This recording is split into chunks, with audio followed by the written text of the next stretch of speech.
You are listening to the Fitz and Healthy podcast. I am your host, Dr. Lauren Fitzgerald, also known as Lauren Fitz.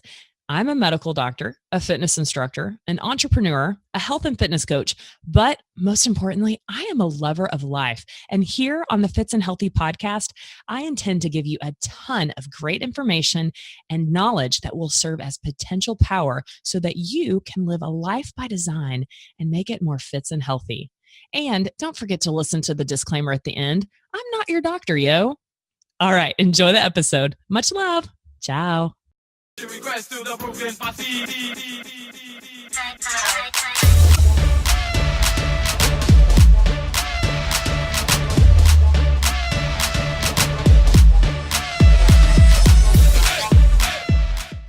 YouTube. Hi. Hi, girl. Hi. Hi, guys. Happy FITz Friday. Welcome to the FITz Friday Q&A live on the Fitz and Healthy podcast. And Facebook just joined us. What's up, Facebook? Hi, Facebook. We literally, Cinthanie just jumped on this call, like no kidding, 30 seconds ago. We usually, our production team gathers about 15 minutes before to do sound check and whatnot, but today she cut it close. So it's all good. I was doing wedding stuff today. Because I just got back from, it's 3 weeks away. So I just got back from meeting with my caterer. Which is about 30 minutes from where I live. So I was like driving quick and it's raining. So hey, but right on time. But here we are. Here we are. I was here by 3:00. Yep, exactly. So I shared the screenshot of you, me, and Mark Sisson from Wednesday. I did. I just shared it on our Instagram account. So I'm proud to say that our brand new Instagram account. Have you looked at it lately? I haven't. We are at a whopping 444 followers. Whoa! so we're getting there. Yeah, we're getting there. It's brand new. I mean, we just started it like a month ago. Yeah. So if you guys are on IG, just type in Fitz and Healthy podcast, and you actually have to type out and instead of the and symbol. And that's where we post pretty much anything and everything that has to do with the podcast. And so I was actually trying to look up some iTunes review of the week to figure out which one I wanted to read. But I don't know which ones you've read and which ones you haven't. So I have a few ones that I would love to read, but I want to tell you first. So most of you guys know that 2 weeks ago, I went down to San Diego and I met Sean Stephenson from the Model Health Show, right? And that's when he said that he would be the second big celebrity to interview after Mark Sisson. So still excited about that. Super excited. So actually the female who owns the Shine Clinic, where the whole thing was at. So she's actually a naturopathic doctor. She has a great podcast. I actually have been binge listening to it. Really? It's called the Dr. Lowe Show. So she very, very cool chick. She's got a cool story. She's had this podcast for 6 years. So the podcasting world is pretty small apparently. I shot her a text message and I'm like, okay, I've been binge listening and we've got to do a show together because I think it would be really cool to have naturopathic doctor meets Western medicine doctor. Totally. And we don't do this. We're actually both on the same page, you know? Yeah. So I told her, let's talk because I got some ideas. I like to do podcasts off site, so I'm thinking I might need to drive back down to San Diego and maybe become a patient. So speaking of becoming not really a patient, but did you watch my live video while I was getting my lashes done? I did watch your live video while you got your lashes done. I didn't watch it live, but I watched it later and I loved it. So I was telling my lash girl, Jojo, I was telling her about the caller that asked the question, the one which I love. I love the fact that people aren't scared to be like, okay, I'm going to put this in your face. Yeah. You say this, but what about this? Yeah. And so I was telling her about that. And she's like, well, let's do a live broadcast. Right. So, it's all about just sharing information and, whether it's I'm a patient in a naturopathic doctor's office and maybe getting some of the latest treatments that the normal Western medicine doctors think is, voodoo or crap medicine. Or showing what it takes to get your lashes done.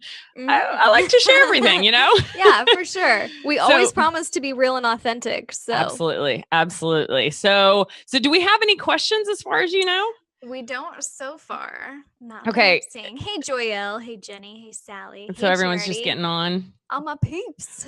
Yay. Excellent. Excellent. Okay. So while we wait for questions to ask, I wanted to give a shout out because I think we might be having our first sponsor for the podcast.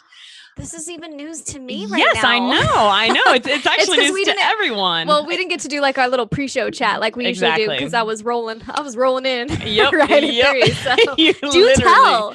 I can't tell yet, but I'm talking to the rep who this particular company it sponsors most of the big names, the ones that I follow. So I'm very familiar.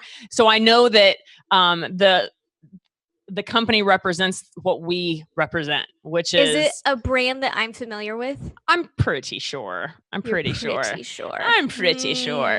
but I'm it's kind of your brain and try to figure out what it is. Well, see, a lot of people don't realize that podcasters don't get paid. We don't make money. I mean, we spend a lot of time preparing for the show, a lot of time for recording. There's money spent on the production equipment. Yeah. So it's not something that just, you start doing and you get paid for. So to have a sponsor and we're not going to just have any sponsor. Like if McDonald's came around and was like, can we sponsor your, no, nope. Cause I don't only share with you guys things that we personally would love and use ourselves. Absolutely.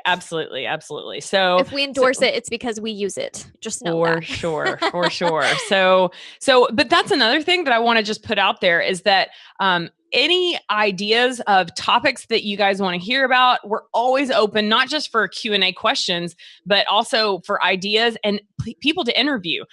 Like, for example, it was kind of cool because on Wednesday morning when I was at the coffee shop and I was listening to another podcaster who I look up to big time, Dave Asprey. He's probably one of the very first podcasters that I ever started listening to on Bulletproof Radio. That's of course when I, found out Bulletproof Coffee and I started that whole endeavor about 3 years ago. So I'm listening to Dave Asprey interview Mark Sisson, and I brought my own Brain Octane because they don't have it at the coffee shop. So I made my own pseudo bulletproof coffee. and then I've got a mutual friend who is friends with him. So I'm putting it out there in the universe that I think Dave Asprey is going to be our third celeb guest to be interviewed. I'm just going to put it out in the universe for sure. It'll happen. But bottom line is that all of these people, we're all like-minded because we all want to give information to help empower people, to make them realize that stop relying on healthcare, stop relying on your doctor, stop relying on these pills, stop relying on the idea of surgery to save your health. You have to start looking at you. And if you don't have the knowledge to do that, then you're just SOL. So it looks like we might have a question. We do. Do you see me sitting here I reading? do. I do. I'm like, that face looks like. You're like, I'm pretending I'm paying attention to you, but I'm really just trying to read. I'm multitasking. I got you, girl. I got you. So just y'all remember, doctor, not doctor, doctor, not doctor. So some of these words I'm not going to say right. It's okay. Well, and like we said, is that, after spending a year with me, you're going to have your, HMD. Yes. My honorary MD. All right. So Lindsay Brown, she said, what's the best way to get your body back to being okay eating greens after a cholecystectomy? A cholecystectomy. So that is basically one of the most common, if not the most common procedures that general surgeons do, which is basically your gallbladder removed. Okay. Mm-hmm. So gallbladder. So this is one thing. I wish that I could, obviously, Lindsay, probably already has her gallbladder out. She's probably asking for herself. If not, maybe she's asking for someone else. But for those of you that still have your gallbladder, I want to reach you first, because we were given this organ for a reason. Now, can you live the rest of your life without your gallbladder? Of course. Tons of people do it because it's such a common procedure. But the reason why it's such a common procedure is because of the standard American diet and our lifestyle, the way humans live now. And it's not all humans, but it's definitely here in America, it's really bad. And it's, this trend is hitting all first world countries. But sidebar, she said that she did have it out in December. Sorry. Okay, perfect. So one thing that is that people that don't have gallbladders struggle with is digesting fats. And so having a simple supplement like bile salts added to your daily regimen might be something that saves you a lot of pain and suffering and will allow you to get back into eating a normal diet. Because anyone that follows us here, like for instance, I'm actually doing a free online group, and I'm calling it high fat, low carb. So HFLC 101. So basically the basics of high fat, low carb, because our mission is to unteach the bad understanding of fat that has been preached. And I'm guilty myself. I mean, I followed a low fat diet. I told my patients to follow a low fat diet, because that's what we were taught in med school. And if you've listened to any episode of the Fitz and Healthy podcast, you know that we are not afraid of fat, and fat is such an important part of the daily intake of your macronutrients. And so is it possible to get your body back after a cholecystectomy? Absolutely. I'm going to tell you this: exercise is important, but it's not the most important. In fact, it's about 10% of the equation. Depending on what other medical issues you have and what kind of digestive issues you have, in addition to lacking a gallbladder, will determine how your body reacts and how long it takes. But when it comes down to it, you can't go wrong with making some simple changes, like getting out all processed food. Yeah. Cutting out refined grains and refined sugar. Get rid of all the sodas, guys, both diet and non-diet. Like, just, it's not good for you. It's not good for you. So stop drinking, and not just sodas, but all of the energy drinks, you guys. When I was in Misawa, Japan, because it was such a unique medical situation, I had to take the trauma pager every 4th or 5th night, and I was on call for code blues, right? And code blue is basically when someone is actively dying, right? And I can't tell you, I need 2 hands to count how many young airmen that were coming in with cardiac issues because of supplements that they bought from GNC or energy drinks. Yeah. OMG. Like, not even funny. So just getting back to whole natural foods, and then making sure that you're watching your carbohydrate intake and your fat intake. And also stop believing that you need so much protein. I mean, truly, because your body is going to take the protein that you need, and then whatever's left, it's going to be turned into glucose, which is going to be turned into fat. Bottom line. So, and not the good kind of fat, the goo. The goo. Exactly. Exactly. So, all right. So hopefully that answers your question, Lindsay. Thanks for the good question. Yeah, that was a good question. Yes. All right. So Lou wants to know, she said, if I have ever worked out with machine. Oh, I have never worked out with machines. Which exercises should I start with? Honestly, I don't get me wrong. I'm not anti machines at the gym. I mean, I've been in the gym in the weight room for, a long time, since I was 16. So 21 years of weight training. And I'm definitely a fan of what changes comes along with resistance training. But what I am fearful of, Lou, is you injuring yourself, because when you get into resistance training, whether it be a machine or free weights or whatever kind of exercise program, all it takes is you doing something with improper form and you hurt yourself. And sometimes those injuries don't ever go away. So my best bet would be invest in yourself. Make sure that you have a trainer that's really good that can just show you the basics. It doesn't mean that you have to hire the trainer and stay with them, but most gyms will give you kind of a free, like whatnot. fitness assessment almost with a trainer. Right. Machines that are in a circuit, like, I don't know, what's the Curves? Curves is is Curves still around? Oh, yeah. No, Curves is totally still around. Okay. You know that originated in Waco, Texas, my hometown? Did it really? Yeah. I didn't know that. Mhm. Yep. They built a huge building headquarters right by the church that I was raised in. How funny. Yep. But I know that a lot of Curves have closed down. So I know that it's definitely, apparently they're still around, but it's a dying breed. Yeah. But that being said, still, even in that setting, you're supposed to have someone that is over you watching your form and whatnot. Even if you're in that kind of setting, I would make sure that you have a one-on-one experience, at least once or twice with someone that has a certification that makes sure that you're doing it proper so you don't hurt yourself.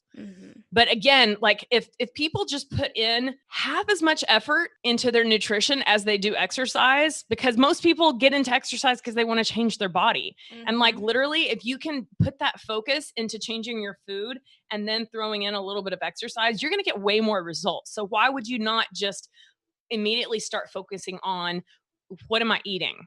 Yeah. Like in my challenge group, it's pretty cool because in my challenge group, I'm having everyone take screenshots of we're not using MyFitnessPal, we're using Fat Secret, but one of the apps, and I'm having them take a screenshot of their final daily intake at the end of the day. One, just to make people aware of my challengers aware of what they're putting in their mouth. But two, for accountability. And so, just something simple like that to focus your nutrition. And so I'm not against exercise. Obviously, I love exercise. I love the way it makes me feel. But if you're doing it just to lose weight, focus on your nutrition first, honestly. Yeah, totally. Dude, I'm sweating. This is the problem. I'm living like it's humid today. I'm not like there's no AC. Yeah. Oh, I keep forgetting that. I literally have workout hair that I threw in a bun 2 seconds before we got on here. Being honest. Yeah, it looks good, girl. It looks good, girl. I worked out with Melissa today, and I worked hard. You got your workout. I did. All right. So Amber says, I'm still working out, but having trouble now from healing after a major surgery. I was a size 28 and I'm now a 20.22, but goal is still an 18. Okay. Girl, look at you go. Hey, sister, you're going in the right direction. So kudos to you. Clearly, whatever you're doing is working. Yeah. First things first, you need to give yourself a pat on the back and give yourself some self-love. That's one thing that we're focusing on in my group is that, so many times we don't focus on the good that we've done. And we focus on, but I still want to be at this size. Okay, that's good. But make sure that every day you give yourself some self-love and just pat yourself on the back and look at yourself in the mirror and be like, you're a baddie. Yeah. But I'm not going to say it because it's Friday and there might be kids around, but something good. You a boss babe. Right. But so what was the question again? I'm like, wait. Oh. So she was a size 28. She's now a size 20, but her goal is an 18. Okay. So she's asking essentially about hitting a plateau. I think so. Yeah. Okay. Plateaus are common. And here's the deal. I was just talking about this the other night. The body likes to be in this, what we call homeostasis, which it's basically a balanced state of being, right? And so it does everything to try and get in that state. And so that's why people that start to lose weight, they'll have some great, gains or losses, if you will. And then they'll hit plateaus because their body gets back. It essentially resets and makes a new homeostatic point where, okay, well, I'm used to you doing exercise 5 days a week and I'm used to you taking in, this many calories. And so now I'm going to slow things down. And so that's why changing things up, whether it be your exercise regimen, changing the timing of day that you eat, changing how many times you eat a day, changing the percent of fat to carbohydrates to protein. There's so many different changes that you can make. Oftentimes, little changes that don't even have anything to do with food can be the game changer, like focusing on your sleep. Most people don't realize that if you really take advantage of good sleep habits, you can lose weight without even trying, because our body was meant to get sleep, right? And so many of us are not getting good sleep. It's such a common problem. And if you're taking pain or sleep medicine, you're not getting adequate sleep. You're not getting restorative sleep. And so, and that we need to do a whole episode on sleep aids and whatnot, because that's Robert, write it down. Yeah, I know, right? For real. Another thing is increasing water intake. That's another way that you can boost yourself and get out of that plateau. But probably the best advice is to get a community, an accountability group, because you know, I always tell people it's easy to make a promise to ourselves and let ourselves down, but when other people are involved, it's a little bit harder. So that's why these accountability groups work so well. So get surrounded by other positive, like-minded people. I would love to have you in my group, or if you have a local group or whatever, but you're going in the right direction, sister. So keep it up. Kudos to you, girl. Yeah. All right. So Mickey wants to know, what's the best way to start for someone with limited mobility due to being so overweight? Oh, that's a great question. Such a good question. So my opinion is some movement is better than nothing. And so literally, depending on how much weight you have to lose, and I've worked with some people that literally walking to their mailbox and back is a struggle. And so that's where you start and you get, okay, today I'm going to walk to my mailbox and back. And then tomorrow you walk to the mailbox and a little bit beyond and back. And there are people that are at that level, but the body was meant to move, right? Also, the body was meant to be fed nutrients that fuel the body for its purposes. And so this is, a lot of times people assume that because they can't exercise the way they see me doing it or the way they see you doing it, that they're not going to be able to lose weight. When in reality, like I was talking about, 80 to 90% of it is the food. And if you are battling with morbid obesity, I guarantee you're eating all of the standard American food that tells your brain, it gives you some signals that to crave all of the crap. Like it's not your fault that you are morbidly obese. It's big food companies. Honestly, the fake food gets into your body and doesn't make you feel full. It just makes you want more of it. And if you are the owner of that food company, that's great, because it means a lot of money for you, because that person who's buying your Oreos or your M&Ms or your Coke is going to want more, because the food that they just ate is telling your brain, hey, you need more of that. And so bottom line is the state of your weight, it's not your fault. But you, to get out of the state that you're at of morbid obesity, you need help. And don't feel bad for asking for help. And that's why people like Cinthanie and I exist. I have people at all stages of their fitness journey in my groups. I've had people that have over 200 pounds to lose. Over 200 pounds to lose. No, I didn't say over 200 pounds. I said over 200 pounds to lose. Yeah. And the fact is, it's not easy, but nothing good in life comes easily. And I promise it is worth every single day that you start working on it. Yeah. So, and Mickey, if you are a constant or current listener, I don't know if you caught our episode with Tulin. We talked live. Oh, yeah. And she had such a good point. She started at a rough point for her. She was overweight, and she didn't do the workouts like she saw other people doing. She did it. How did she say it? She said she did it her way. Yeah. So if they were doing lunges, she was just marching in place. Like, just do what you need to just get your body moving. Yeah. You don't have to be a crazy freak doing burpees and squat jumps and all that kind of stuff. Just do what you can to get your body moving. And I promise it's working way more for you than it would be, sitting down wishing that you could move like other people do. Just get yourself moving and it will happen. It will come. The more you do it, the more you practice, the more mobility you'll gain. The weight will come off, the nutrition will come into play. So be gentle with yourself. Allow yourself to do that.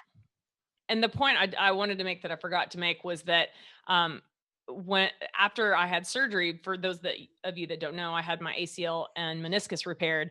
I was on crutches for 2 months, but not only did I not gain weight, but I really leaned out because I was super hyper vigilant about my nutrition during that point in time. So, that again, if the focus on someone that wants to lose weight can be, okay, I want to lose weight. How do I focus 80 to 90% of my efforts on food? And then the exercise will come.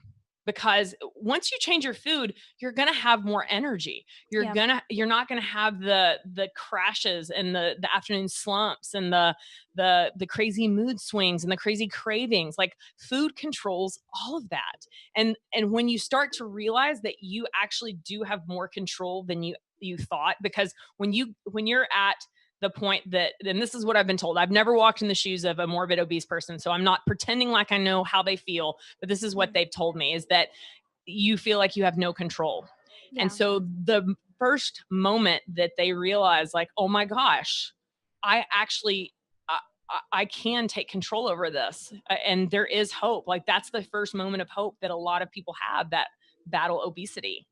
Sorry, I'm scared. There's lots of people jumping on. Hey, girl. Hey. Yay, excellent. Well, while you find the next question, I just want to make sure, you guys, and in fact, this was another thing that I hadn't told y'all about. I think that I'm going to do another giveaway, because so right now we're at 86,000 downloads or something like that. 86. What? Yeah, I know, 86,000. And we have 147 reviews. And I'll just put it out there. Like, there are a lot of podcasts out there that have been around for years that don't even have that many. So the fact that we've been, thank you guys for that. the fact that we've been out less than 4 months and you guys have already done 147 reviews is huge.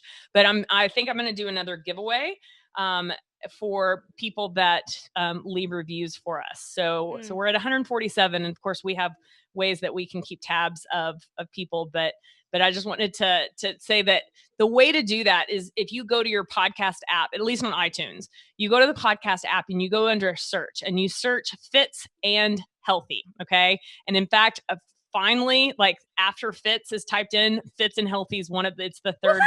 So just the fact that we're search-worthy, which is huge. Yeah, that's a big deal. And the reason why is because we have 147 reviews. And so that's because of you guys. Exactly. So you guys taking the 5 minutes to search us and subscribe and then leave a review. It's the middle tab under reviews, hopefully 5-star, but we read them all. And we really appreciate you taking the time, because that's the way that we get this podcast out. So yeah, for sure. So, all right. So I Jenny can tell you have another question. I do. Well, there's a lot, and I just got lost in all of them. They're all really good questions. Excellent. So Jenny wants to know, she said, what are your thoughts on kombucha? Ooh, good do you want to answer that first, and then I'll put my 2 cents? Great for you. Fermented foods are great for you and great for your microbiome. Absolutely. Absolutely. And, the more and more that you guys, and in fact, that's another expert that I'm going to have on a future podcast, is to talk about the gut health and the gut microbiome, because, so many disease processes, not just obesity, but autoimmune disorders, pretty much almost everything is probably going to end up being linked to the gut, like mental disorders, Alzheimer's, it's crazy how much science is coming out from that. And so kombucha, yes, totally agree with Cinthanie. Kombucha is a great, source of natural probiotic. Kefir, some say kefir. I've heard it pronounced so many different ways, but my Texas accent, I'm calling it kefir. Same. Kefir. Eat some kefir, yo. Some cultured yogurt. Just make sure that read the ingredients. Yeah. Read the ingredients, because a lot of those yogurts, you think that I'm getting grass fed, but you didn't read the ingredients. That's a second ingredient is sugar. Like it, there's so many. Just get into the habit of reading ingredients, making sure that it's grass-fed yogurt. If it's cow's milk yogurt, I like goat milk, kefir, whatever.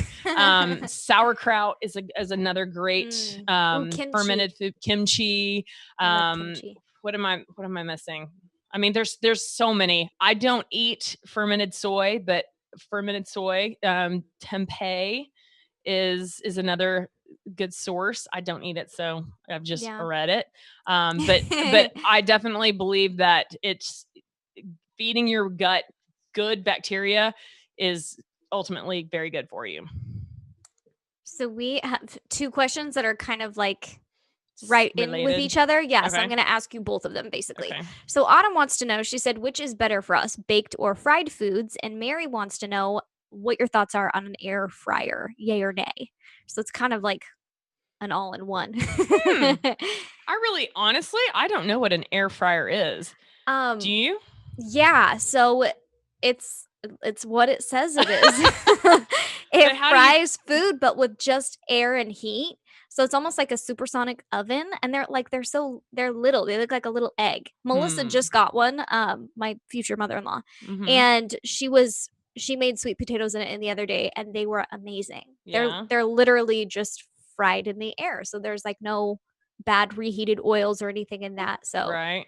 I'm cool. Wondering though, I'm wondering how it compares to the microwave, because the microwave is no bueno. And I'm wondering if it has similar mechanisms, how it cooks. Because that just doesn't sound super natural. And like when I hear of whether it's new supplements, new foods, new whatever, I always get back to like, okay, how natural is like back to our, like basics. How natural is that? So I don't know that. Robert, write that down on the list of stuff that we need to look up and do a podcast on. We will get back to you about that, Mary. Yes. If there's ever a question that we are not sure the answer to, we try our best to go and find a quality answer for you and relay it later. So tune in next week. And that was Lila. That was Lila saying yes, what she said. Barking my barkers in there. I know. The fried versus baked. So here's the deal. Actually, I was not raised with fried food. My mom actually was a dietitian. She got her nutrition degree from Texas Tech. And yet I had Diet Dr. Pepper pretty much most of my life growing up because that's what she thought was healthy, because that's what we were taught. That being said, the mechanism of the way you cook is important and isn't. But the oils that you cook in, I think, are even more important. Yeah. So baking is a great method. Frying, if you're using oils that have a high burn point, so like coconut oil, ghee, avocado oil, those are all oils that have a high smoke point. I personally cook with coconut oil or ghee. Those are the two that I use. A lot of people cook with olive oil, but the smoking point isn't quite as high. So I always recommend, one, make sure that you get a good quality expressed olive oil. But two, use it for salads. That, and actually I use Primal Kitchen avocado oil based dressings. Plug. Yeah, I know, for real. But that being said, there's a lot. I've read a few different books talking about the method of cooking your meat being the slower, the better. So if you can cook your meat slow and on the bone, that's actually the best way, so that you don't harm all of the nutrients and the denature the proteins and whatnot in it. So you want to try and avoid burning your food, making sure that the quality of oils that you cook it in are good quality, and that they're not, because once they get to that smoke point, there's oxidation that happens, and oxidation causes free radicals, and free radicals cause inflammation, and they cause all sorts of bad stuff in the body. So that's why you should care. Yeah. Was that answer too geeky? No, that was great. No, it's great. Y'all know I like to get nerdy. Yeah, girl, talk nerdy to me. Talk nerdy to me. No, that's good, because that's the answer that people need, is they need an explanation why. Right. So you do you, girl. So Krista, I'm sweating right now. That's what I'm doing. I'm not sure if y'all can see this, but I'm like fanning myself. You good. So Krista wants to know, she said, how do you feel about artificial sweeteners? To me, it's much better than full sugar drinks. I want to cut these out completely. What can I drink besides water and tea? That's a good question. So, most artificial sweeteners, I would say stay away from, because even though They're not real sugar. They do all sorts of stuff like cause your brain to think that you're getting sugar. So that means that you will secrete insulin anyway. The whole point why we like to stay away from sugar-laden foods is because it causes a huge spike in insulin. And if I can get people to start looking at their weight problems as hormonal imbalances versus calories in versus calorie out imbalance, that shift of mindset is now, okay, does this food spike my insulin or not? And we already know that there's 257 different forms of sugar, anywhere from, white table sugar to agave nectar to honey. I mean, these are all sugar, and the body doesn't decipher when it gets into the stomach. It doesn't be like, oh, you're honey, so you're going to go in this department, but the table sugar, you're going to go over here in this department. No, the body sees it, it gets into the blood, and it causes a spike in insulin. And so those kinds of foods cause spikes in insulin. And so not to even touch on the fact like aspartame in connection with, carcinogenic, I mean, there's so many bad ones that are obvious, but ones that a lot of people, including myself, I was a Splenda-holic for a long time because I thought Splenda was better than the blue stuff and the pink stuff that was, the Sweet and Low and the what's the other one? Equal. Yeah. So all of those bad. The sweeteners that so far, I haven't found any studies that show any change in your gut biome, any change in your insulin spiking, any change in leaky gut, any cancer, any bad stuff are monk fruit, xylitol, and stevia. But again, you want to make sure the sources where they come from are good sources too, because for a monk fruit to get from being monk fruit to getting to your table, what kind of process does it go through? And so just always be aware that, I don't want you to be scared of everything, but it's best if you can get away from most natural sweeteners. I mean, most artificial and natural sweeteners. Yeah, agreed. Especially because high fructose corn syrup is now labeled as natural sweetener. Don't even get me started. So don't even get me just started. putting that out there. Yeah. And just so you guys know also, they can call natural vanilla extract. It can be literally sourced from a beaver's butt, an anal gland. Yeah. Tanner did not believe me when I told him that. He doesn't. It's called Google that. You know what? He still doesn't believe me. Oh yeah, no, it's fact. Like, just because the product has natural on it does not mean anything, guys. Yeah. You have to be distrusting of these big companies. Good marketing. When it comes down to it, just eat meat, vegetables, and a little bit of fruit. Yeah, and drink lots of water. And lots of water. Yes, exactly. But you can spice up water. Like in the morning, I drink 1 liter of water with organic lemon juice squeezed in it and a little bit of Himalayan pink salt. That's what I drink just to spice it up a little bit. Yeah. Okay. So Noelle has a question. She said, what are your thoughts on intermittent fasting to improve weight loss, reverse chronic inflammation, and lower the risk of type 2 diabetes?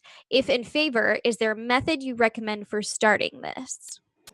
Yeah, I'm a huge fan. I wish that my hope is that, what is it, 2017? My hope is by 2020 that there are enough of us, people like us, that are forcing primary care physicians, internal medicine doctors, Western medicine doctors who take care of your diabetic patients. I'm hoping that a majority of them are at least open to how much power their patients actually have and giving them these tools before just going straight to medicine. Because here's the deal. And I've got huge respect for my colleagues that are still practicing medicine. I mean, it's not easy. And, I'm pretty sure a majority of us went into medicine because we wanted to help people. And once you get into it, you're so far in debt, medical school debt, huge. Like most people get out of med school with $250,000 in debt. Like that's a lot of money, right? Oh my gosh. So most medical doctors spend the first 10 years of their practice paying that off. And you get into the system where you realize like, holy crap, I went in to help people, but now you almost feel like you're in handcuffs because it's just, it's so frustrating. And so I do believe that most doctors got into it because they want to help, but then you have the other side of it, the patient that just wants a magic pill and doesn't want to put any work in it. And it frustrates me so much. So this is why I want people to hear our message is that, look, you don't have to be on medicine the rest of your life. You don't have to be doomed to getting your toes cut off one at a time because you've been diabetic your whole life. Like but only you can't rely on your doctor or like, it's prolonging the problem, but you actually have the ability to reverse your disease process. Most disease processes can be reversed. And I totally believe diabetes is one of them. I think intermittent fasting is one of the best ways to do it.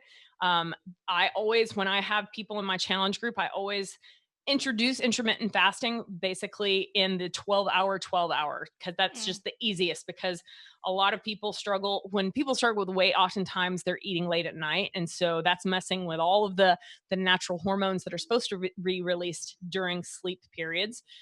So I let them start with 12 hours eating, 12 hours of fasting. So let's say that you have to be at work by 8. So you eat breakfast at 7. You are done eating by 7 o'clock, and that's your 12-hour eating window. And you're not eating anything. You can drink water.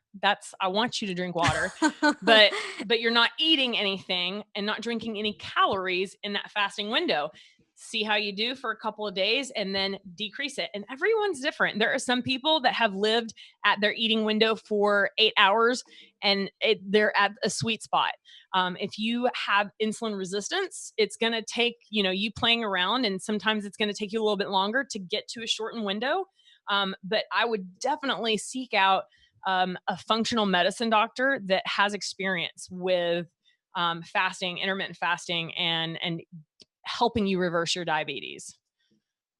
So that's my 2 cents. Good answer.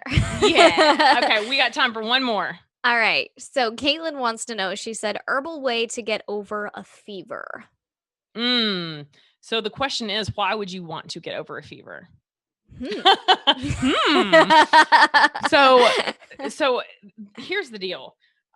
When our body gets attacked with infection, that's one of the natural ways that it fights off that bacteria, that virus, that fungus, whatever, right? It's a natural immune response, but we're so quick to grab a Tylenol to bring down fever. Now, if we're in the fever range of 106, 107, like that's hyperthermia that can kill a person.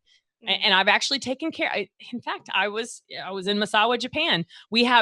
So in Japan, this is a side note, it's the northern part. So it's winter for like 9 months out of the year, right? But the 4 weeks in August that it's summer, there's no AC. So literally it's like humid, hot as balls, right?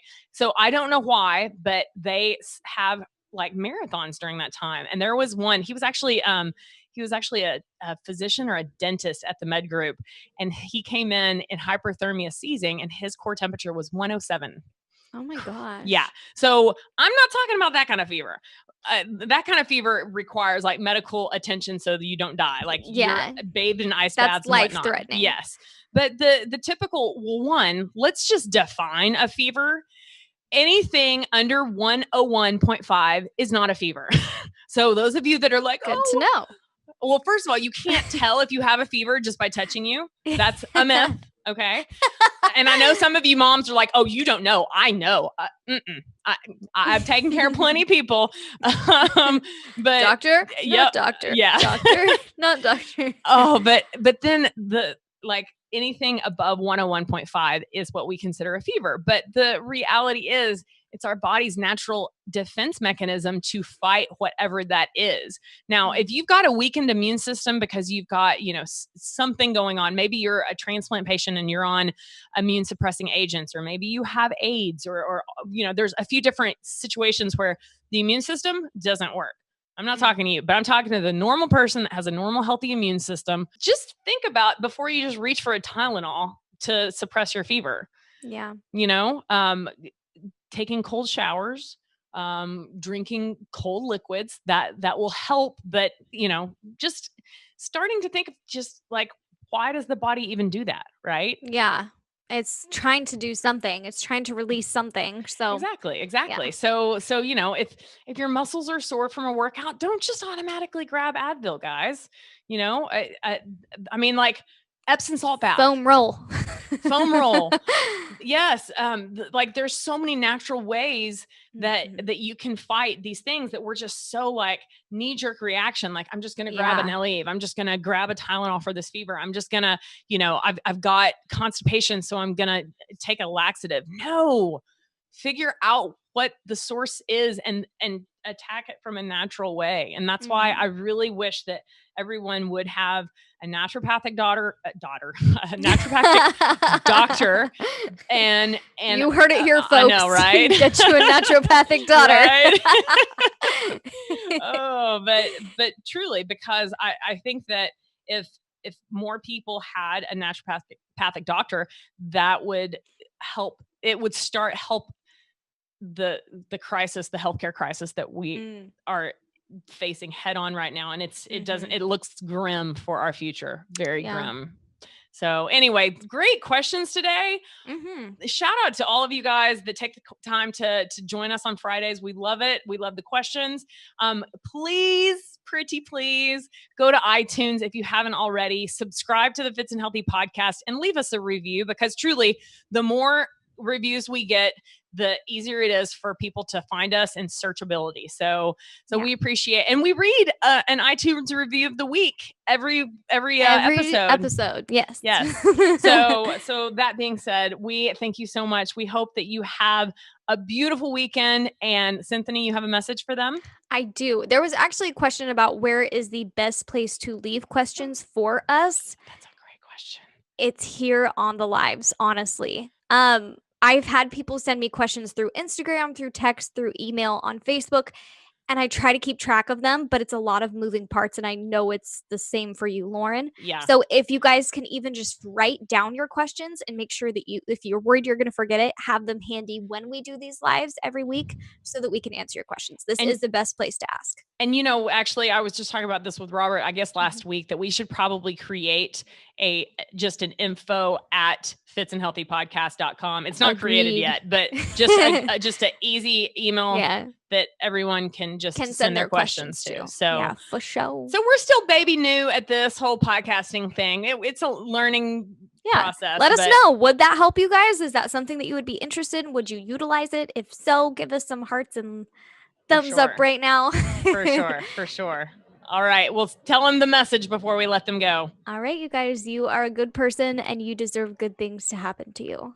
Amen. Hope you guys have a Fitz and Healthy weekend. We'll talk to y'all later. Ciao. Bye.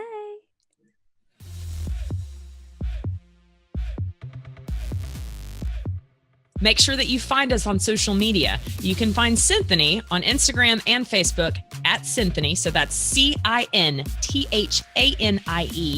and on Snapchat at Cinthanie P. And find me on social media platforms like Instagram, Facebook, and Twitter, all at Club Fitz Fitness. Remember, that's FITZ Fitness. And on Snapchat, just at Club Fitz. I appreciate your time listening so much.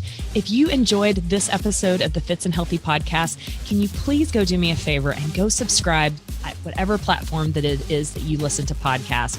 Leave a review. We read every single review, and we appreciate the time that you take to leave your thoughts and opinions. Now, also remember, while I am a medical doctor, the information I provide here is not intended to provide medical advice or a professional diagnosis, opinion, treatment, or services to you or to any other individual. I am providing general information for educational and informational purposes only, and it is not a substitute for medical or professional care. You should not use this information in place of a visit, call, consultation, or the advice of your physician or other healthcare provider. The information I share is not intended to treat, cure, or diagnose any disease or medical condition. If you believe you have a medical emergency, just call 911 immediately or your physician. Now, enough of that medical legal jargon. Thank you so much for listening to this podcast. I appreciate your time. Now, go live a Fitz and Healthy life.